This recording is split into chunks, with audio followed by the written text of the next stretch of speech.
I've now been sitting here in front of the screen for several minutes trying to figure out how I want this recording to go. Hello all the crazy people out there, my name is Michael, I like wizards and dragons and making games. Let's get back to making games. Last time I went ahead and implemented some fancy push spells, and if I were to come over here and run the game, we would see that we can cast a pushing spell against various objects, or one object anyway, and it's a block and it will be pushed basically 1 meter to whichever direction you cast the spell in. For example, block moves, and it does all sorts of fun things, like if you push it against a wall, it'll stop moving against the wall, and that's pretty great. And today I do want to continue going in that direction a little bit. I would like to implement some other types of pushable spells. Once again, totally not just like shamelessly cloning Flipendo, but we will be shamelessly cloning Flipendo in this video. I think the next logical thing to do after this would be to have some kind of a pushable barrel or a pushable boulder where, and these are both things that I have done in Wizard Ducks, is basically a 2D version of this game. Whereas the block, if you cast a pushing spell on it, it'll just go 1 meter in the direction that you pushed it in. Barrels will keep rolling. Boulders, like rounded boulders, will keep rolling. And they'll keep going until they hit a wall or until they, something stops them. So, where are my, gameplay stuff, 3D objects? So if I were to clone spell block, and if I were to turn this into like spell boulder or something like that, actually I'll do barrel first, because I have a barrel model in the game already. Let's set this up a little bit. You are going to need a alright, spell response, that's fine. You are going to need to have your 3D model set. I should have these automatically, like, set their, like, objects should be able to set their models. Anyway, we can set that to barrel. If I were to run the game, which direction is this going to be, like, facing in? Alright, so that's lying on its side, halfway sunk through the ground, that's fine. Right now, this is just going to behave exactly like a block, because that's the object type that I copied. So blocks have a couple states. Blocks have a couple different states that I've defined. So we've got idle and we've got moving. And then when a block is moving, if it approaches its target position, it changes back to idle. I'm looking at this like having the block stop when it hits something code, and I feel like there's definitely a better way to do this, but I'll improve this at a later time. Also, you totally should change your state back to idle when you get hit there, shouldn't you? Small oversight. Now, when you get hit by a spell, the block is going to set its target, or the object is going to set its target, which is going to be its current position offset in some direction, and then it's going to change its state to moving. If we want a shape to keep going in a direction, and I already have this code, the easiest way to do that would be to keep this existing code, but when you reach your target over here, just recalculate this new target and then keep going.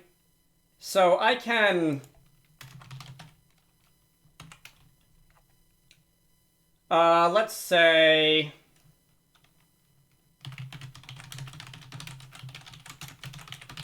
we can calculate our movement target, and also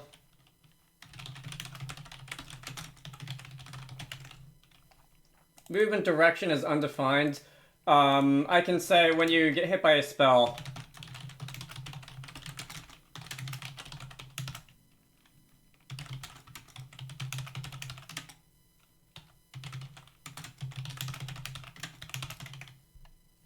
movement direction is going to equal this vector 3 here. And your target can be your current position, so we can say return a new vector 3 of our current position, x, y, z.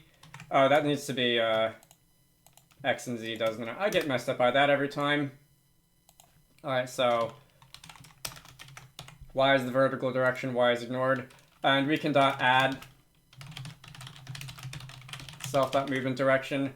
We should probably check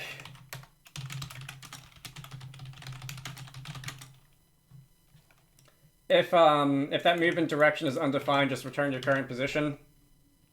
And, you know, don't move. And when we get hit by a spell, we can say our target is going to be calculate movement target. And then we can change our state to moving. So that's all stayed the same. And then in the moving states update, when you reach that target, instead of changing back to idle, we can recalculate our movement target. And if the next available, like if the spot 1 meter over is empty, then it keeps going. Otherwise, when it hits something, it'll change back to idle. And I think that's all I have to do. This definitely could be cleaned up. Probably before I finish off with push spells, at least for now, I should probably clean this up because this is getting a little messy. We're sort of getting to the like the duplicated code territory. Having this a million times just annoys me. I should probably change that to a method that's like returns true or false, have you reached your destination, or something of that nature. Or like I could turn this into a method that's like step towards destination or something like that. But anyway, if I run the game now, everything else, like a lot of the other things that a boulder will do, by the way, and that's just going to keep going in that direction. If I can get ahead of it, I should be able to turn it around. Oh no. It's, it can't have a spell cast on it. Hang on, why is that? It's like its hitbox is gone or something like that. Wait, hold that thought. Alright, I fixed the vector approach function. I must have really been in a hurry because I have a working version of this in other projects, and I clearly didn't do it right in this one. I must have really been in a hurry in the last video or whenever I did this. Alright, good job, me. But we no longer have nans popping up. I also realized, by the way, that the reason that I can collide with the barrel, but then when it goes a certain distance I lose collision with it, that's because it leaves the collision hierarchy. It leaves the octree. And things outside the octree are ignored for collision purposes, so that's, yeah, we'll try to avoid that in the final game. So, this is probably... I can push this in any direction. I can cast the spell on this barrel, and it'll go in any direction. So, like, I've been kicking it in this direction for testing, but if I were to go, let's say in that direction, it'll go in that direction, and if I were to cast the spell again... Okay, well, if I were to be able to hit it and cast the spell again, I would be able to change this direction, but by the time the spell reaches its destination, the barrel's gone. I did mention that I want to implement some kind of tracking behavior on spells when you cast them, but I think that'll be a task for later. So, for barrels, I want them to only be able to be pushed in the direction that they're facing. So, this one that I spawned here, its rotation around the y-axis is 0 degrees, so I want it to be able to, since this is a left-handed coordinate system, I want the barrel to be able to be pushed only perpendicular to that in the direction of 90 degrees about the y-axis, or 270. So, and this will get a lot more annoyingly complicated once I start dealing with barrels that are or interactable objects in general, which have rotations that aren't locked to a 90-degree angle. The general idea will be something like if... The general idea will look something like this. This can be turned into a bit of a nicer mathematical expression later, but let me just make sure that my directions are correct. So if I push this in, or attempt to push it in that direction, we're not going to move. If I try to push you back in this direction, we will. Boy, I'm really, really missing, even at close range with that. So, visually, it's fairly obvious what we're trying to do here. We can only, we can't have a barrel tumble end over end, right? It has to roll in the direction that it can roll.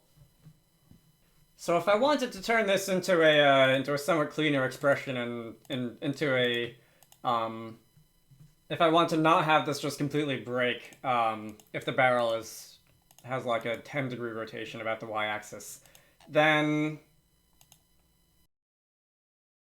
should I just keep everything like aligned to like orthogonal angles, like 90-degree angles? Does that make my life easier?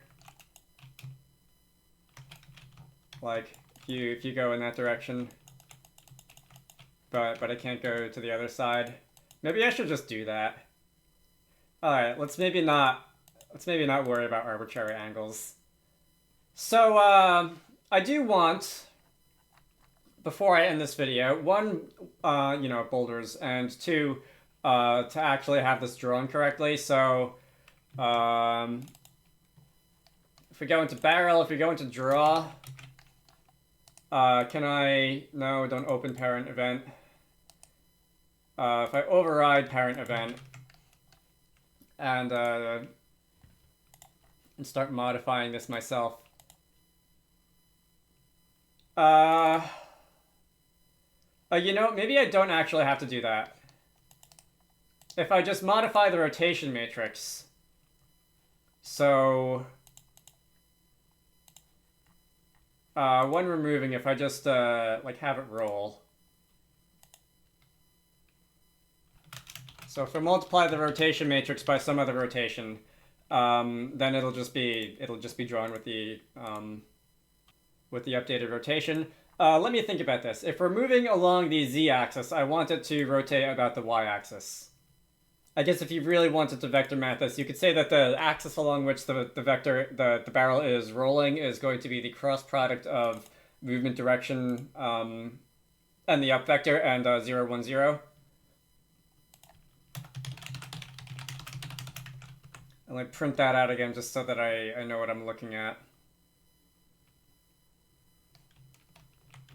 If we go this way, we're going to be rolling in the direction of 180 or 0. Okay. And how about if I spawn myself a second barrel? With no rotation. If I hit the one going the other way, we should have a 270 or 90. Okay. So if it's 270 or 90, the rotation is going to be about the x-axis, and if it's 180 or 0, it's going to be about the z-axis. Let's say movement roll is a new matrix. Build.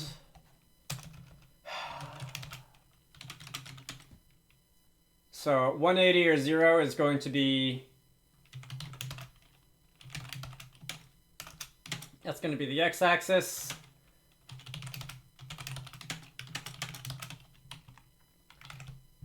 And 90 or 270 is going to be the z-axis. Should that be the other way around? It'll take less time for me to just run this and see if it's correct than it will be to work it out with math. All right. Okay, so we did have that rolling, and now we've got like we can see that it's not rolling very fast, but it is going in the right direction. So I think I did it right the first time. I did not do that. Oh, did I?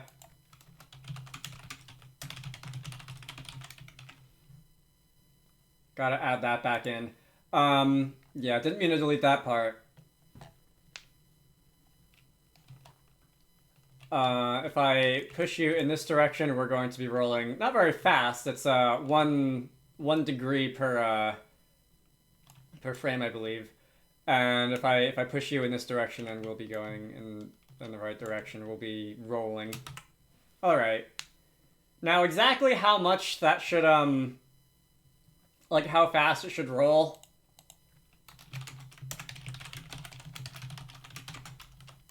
is kind of a whole thing. Like if you wanted it to be somewhat physically accurate so that the point on the bottom of the barrel is like not moving relative to the ground. You would... Do you need to make the roll speed match the velocity multiplied by dt? Oh, that's a good point, actually. Which is that dt could change. Like, if the player pauses the game, changes the frame rate, and then unpauses the game.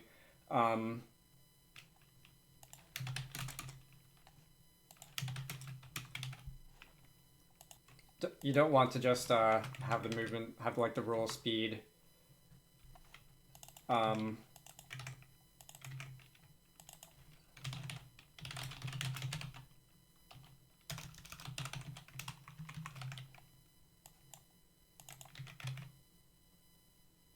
Like set once and then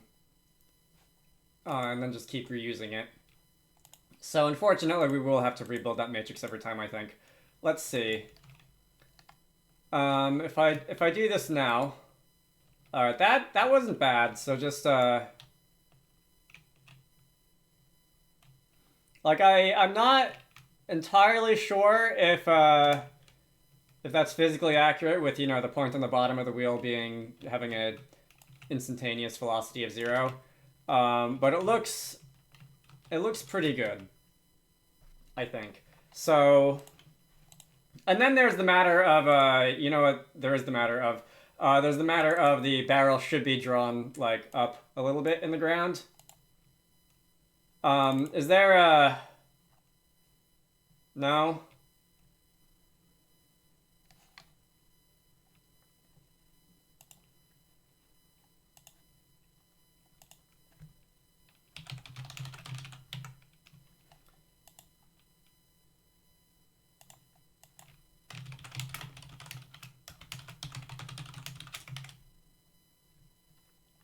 We can just throw a little offset into our position.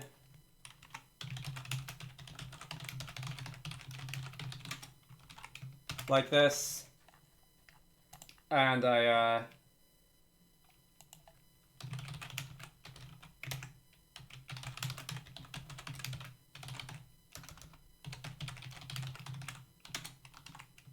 also need that for when you draw the collision shapes. So, for example, barrels can just get an offset that moves at 16 units in the air. If we edit this,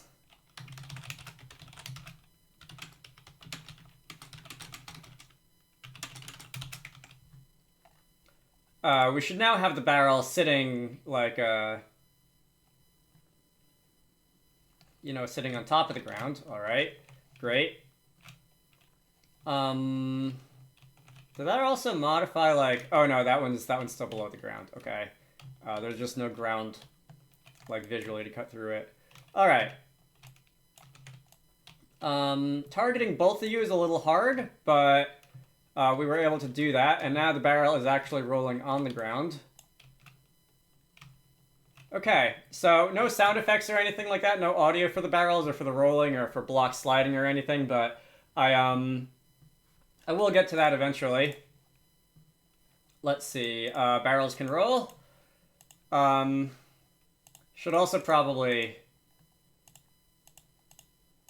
commit the visual offset. And what was the last thing I wanted to do? Boulders. So I don't have a visual model of a boulder yet. At least I don't think. Can I just like make an untextured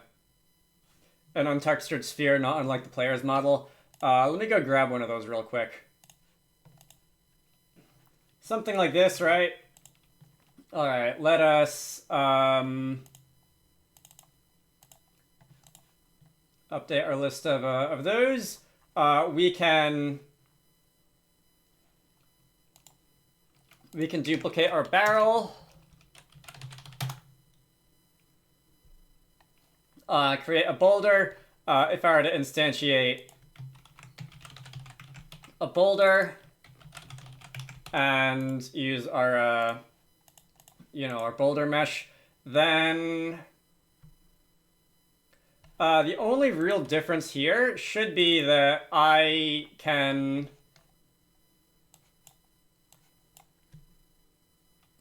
basically just remove this line here, right? So if I ran the game now, one of them will have the sphere. It should still be offset some amount out of the ground, like this. Okay. Oh, you know what? It'll be really hard to see this actually, like rolling. And actually, okay, no, it's not, because we've still got those, like, facets on the face. You're colliding with the stair, which is a little bit generous, but I also do remember that the hitbox of that, I think the collision box for those boulders is still, like, somewhat into the ground. I should probably add the offset for those as well. All right. Can I push you in this direction? And we're definitely still rolling. Okay. So right now, boulders are almost entirely duplicated code, which isn't great. So I think I'm going to actually delete that, and I'm just going to make some light abuse of inheritance. And actually, maybe I'll have it go the other way. So going to barrels. We'll take that.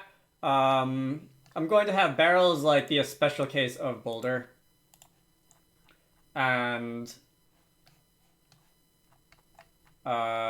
you can have your own create event. And if I add barrel as a child to you, we can have a property that's just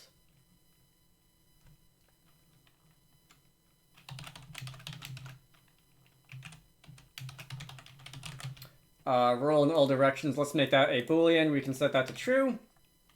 In barrel, we can edit that to false.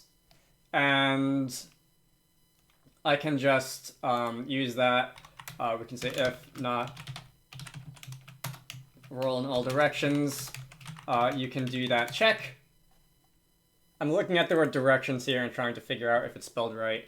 And if you can't roll in all directions as the barrel has set, then you're going to do this check. And if you can roll in all directions the way that boulders can, you will not do that check. Okay. That should save us from duplicating some code, because barrels and boulders are pretty much the same otherwise. Notwithstanding, it really looks like that thing's on fire. Notwithstanding the issue where the collision boxes are slightly offset from where the visual model is because of the offset. I think this is working as I intended it. I'll probably just honestly off-screen fixing that, because it's going to be not very interesting and almost the same as what I did for the visual model, but with a vector applied to the collision positions instead of a matrix applied to the world matrix. I really don't think that's very interesting or worth spending video time on. All right, that's nice.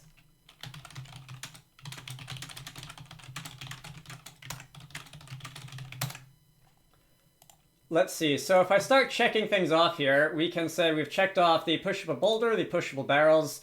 That'll be these two. I did not get to buttons today. Like buttons or switches or levers or something that you can hit with a push spell to make something happen. That's another thing that I'm thinking of that I didn't get today. But I think this is a sufficient amount of progress for one video. And of course, there's plenty of time to get to more things like that later. Next time.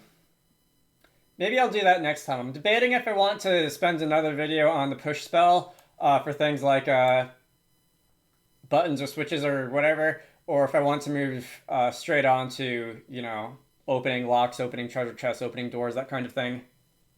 And I think I think rounding out the push spells will be the best use of my time, so I think I'll do that. So that's great. How are we doing on progress? Codecks still doesn't really know how much I'm getting done every week. 7th of July, 2186 is a little bit, still a little bit out there. I might have slightly overestimated how much trouble barrels and boulders were going to be, having already done something very similar to them in, in Wizard Ducks, but... Alright. If I can speed this up a little bit, if I can accelerate the pace a little bit, I wonder if I can say the beginning of 2025 as my deadline for this. Exciting times. My name is Michael. I like Wizards and Dragons and making games. If you want the code for this, look for the GitHub repository down in the video description. Look for the 0.25 release for what I got done today. I try to post about 2 game dev videos a week, one of these and one tutorial. I promise I'll start doing those again this Saturday. So if you're interested in any of the weirder things you can do in GameMaker, feel free to subscribe. I have a Patreon, so if you want to contribute to the channel, links to that can be found in all the usual places. Otherwise, I hope you all enjoyed that, and I will see you all later. Special thanks to Army Armbuster, DJ Gibbles, Edward Holt, GameMaker, Gamer Player, John Luigi Celentano, Manta Ray, Sindra Larson, Squarecrow, Vitro V, and Zenjamin for supporting these videos.